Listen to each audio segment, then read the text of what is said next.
வெளிநாட்டு தொழிலாளர்களுக்கு ஊதியம் வழங்குவதில் தாமதம் ஏற்படுவதாக எழுந்த புகார்களை தொடர்ந்து ஜொஹூரை சேர்ந்த கட்டுமானம் மற்றும் பொறியியல் நிறுவனம் ஒன்றின் மீது விரைந்து நடவடிக்கை எடுக்குமாறு மனிதவளத்துறை அமைச்சர் டத்துஸ்ரீ ஆர் ரமணன் அதிகாரிகளுக்கு உத்தரவிட்டுள்ளார். பசிர்குடாங்கை தளமாக கொண்ட ஆஸ்தா விஷன் சென்ட்ரன்பர்ஹாட் நிறுவனத்தைச் சேர்ந்த சுமார் 80 வெளிநாட்டு தொழிலாளர்கள் கடந்த 6 மாதங்களாக தங்களுக்கு ஊதியமும் மிகை நேர பணி கொடுப்பனவுகளும் வழங்கப்படவில்லை என்று புகார் அளித்ததை அடுத்து இந்நடவடிக்கை மேற்கொள்ளப்பட்டுள்ளது.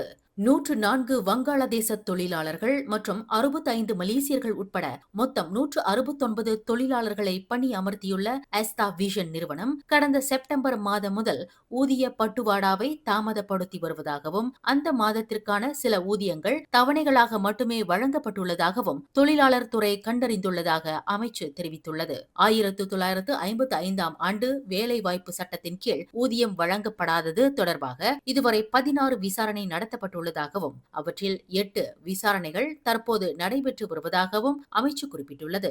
தொழிலாளர்களின் உரிமைகளை பாதுகாப்பது அரசாங்கத்தின் முன்னுரிமையாகும்.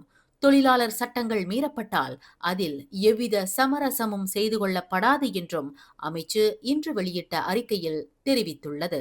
மேலும் செய்திகளை தெரிந்து கொள்ள கீழே இருக்கும் பெல் பட்டனை அழுத்துங்கள். உங்கள் மகிழ்ச்சியை வெளிப்படுத்த லைக் மற்றும் ஷேர் செய்யுங்கள். தொடர்ந்து திசைகளோடு இணைந்திருக்க சப்ஸ்கிரைப் செய்யுங்கள்.